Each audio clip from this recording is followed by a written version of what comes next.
Welcome back to the channel, guys. Today we're having a look at Nebula in the spotlight. Decided to do a little showcase on her. She's a very underrated champ, probably just under God tier level. Here I'm just looking at a synergy she has with Proximia. She has this synergy called Unmerciful Punishment, which allows Nebula to start the fight with 10 of those shock charges. So that's a very nice synergy. It really gives Nebula a nice buff. Kind of like Stark Enhanced Spider-Man start with 3 poise charges. It's that kind of good synergy. She's very good champ. She's useful for pretty well every mode in the game. She's got regen there when the opponent hits you with more than 110% of their attack, and she gets 2 of those per match. And the main thing with her is her holding the block. When you hold the block, she builds these electric shock charges, and you can build them up to 20. And you can use those shock charges in one of 2 ways. You can use it for her power drain on her L1, or you can use it for her L2 to get massive shock damage. The way you release her shocks is with a parry. So you wanna build the shock charges up, then parry, then use your L1 or her L2. Her L1 power locks and power drains. Power locks for 1 second for every shock charge you have. So if you have like 10, 15, 20 shock charges, you're gonna get significant amount of power lock time.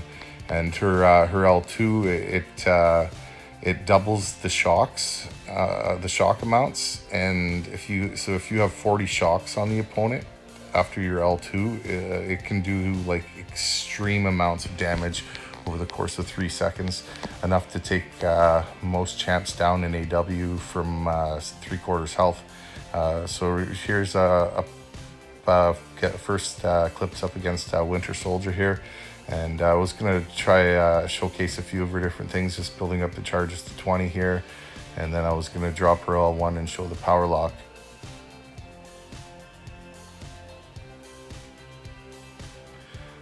There you can see the power lock, 20 seconds of power lock, which is very good.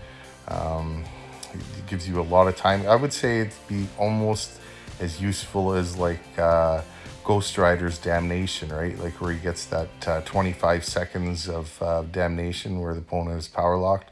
So I'd say that using the shock for that purpose to power lock would be as useful as Ghost Rider's Damnation, but without the Fate Seal. Building up charges with her this is what you kind of want to do, is you want to hold block, and when the opponent rushes you with that charge attack, you evade back, or you can block. See, I parried him there by accident, and that's one of the things that's tricky with her, is when you're building shock charges, you can parry by accident. So I was using her L3 here. Now her L3 gives her a little tech buff up there. You see it now. Every time she comes in contact with Winter Soldier, he gains a shock buff. Now the way you can use this is you could use it for power lock. If you can keep the charges up and able to get back to your L1, if you had 4 or 5 shock charges on it, you could drop your L1 and get some additional power lock. It's a little tricky to do. I wouldn't really recommend it. I would recommend using her L2 for the power damage, or in shorter matches where you don't need the extreme damage, I would just build up your shock charges and use it for her L1 for power lock. She's got some other very good attributes that you'll see in some later on clips. Versus robots, she can for every shock charge she has, she reduces the robots. Okay, here, look at this damage. I slowed it down. I only got 39 shocks. I didn't get the full 20, but look at the damage here on her shocks. Look at that. 3,600 per tick over 3 seconds. That's that's like over 10,000 damage just like that.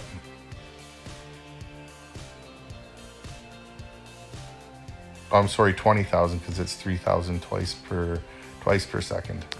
So 20k shock damage there.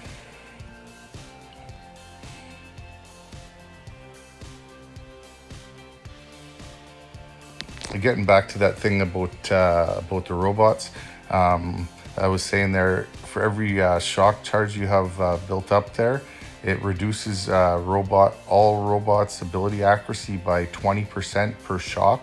So if you got 5 shocks, the opponent has 100% reduced ability accuracy for things like auto evade, on like Ultron's auto evade, his regen, his everything, his bleed.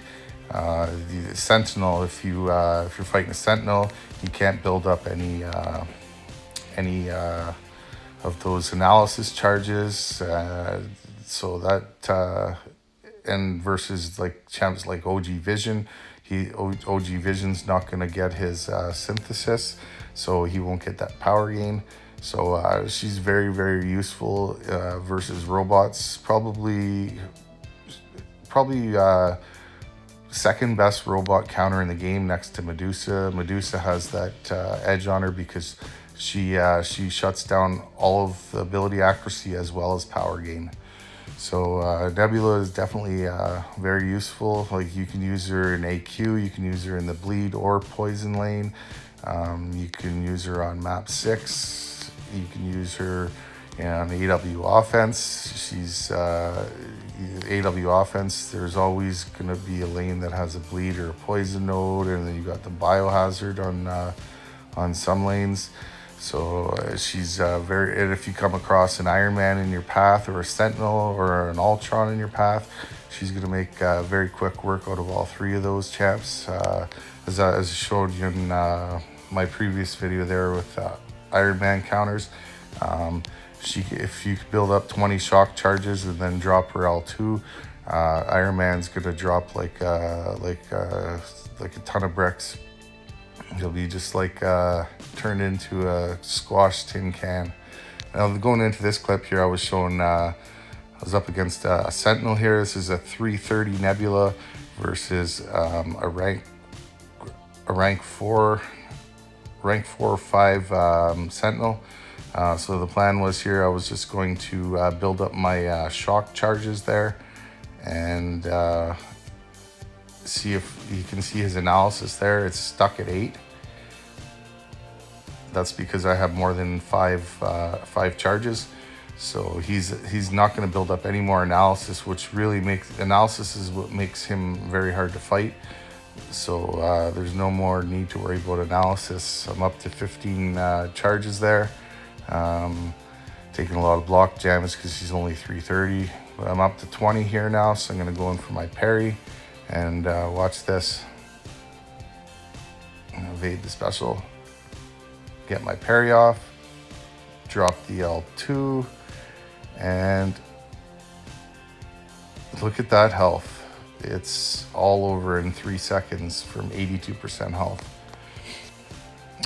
This next clip is up against a OG Ultron. Was trying to show you here that he's not going to get any more auto evade after I get my 6 charges up. And tag me with the heavy there.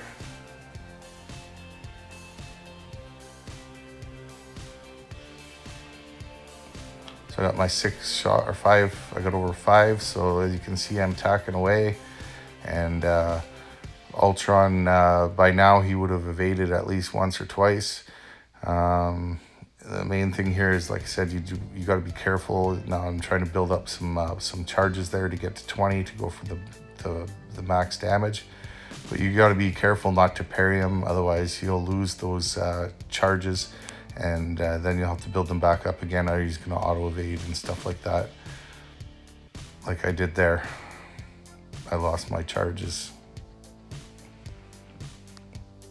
Now I think you'll see here, I think I go to attack him with less than, I don't know, I built it up to 5 again. So now he's not going to auto evade anymore. I don't have to worry about auto evade anymore. So now I can attack him and not have to worry about that.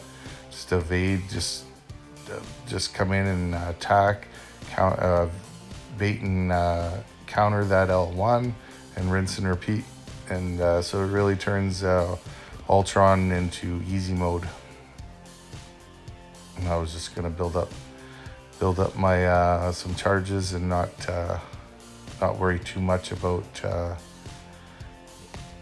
I wasn't like I was trying to build them up gradually, like not worry about. When you try and build it up all at once, you can put yourself into a predicament that you're in the corner and in some serious trouble. So what I like to do is I like to back myself into the corner by building charges, and then I like to fight my way out of the corner, so that I can give myself some room to build up some more charges. At that point, I decided to just go with 14 because he was almost dead. You don't have to get to 20. I mean, it's nice, but sometimes it's better to go to pick your spots when to use it. If you're going to be in trouble by trying to build more up, it's better just to unleash the shocks when you can, and not risk dying. Coming up on this last clip here is against OG Vision. I wasn't really necessarily trying to build up to 20 or anything like that. I was just trying to give you guys show you guys the idea there that once she gets her six charges, that Vision will no longer get synthesis. I'm up to 10 there now. He was being pretty nice there, giving me lots of time to build them. But yeah, that's my video on Nebula. I hope you guys enjoyed it, and for sure, she's definitely one of those champs that doesn't really get a lot of love, but she has a lot to offer, and she's definitely useful in all game modes, even in like in LOL. If you needed a champ for against the A-bomb fight, and you don't have a Hyperion or a buff Iceman or something like that, some of the other good poison immune champs, Nebula for sure. She's not quite god tier, but she's definitely demigod tier, just out of the hunt of that god tier area. All right, have a good one.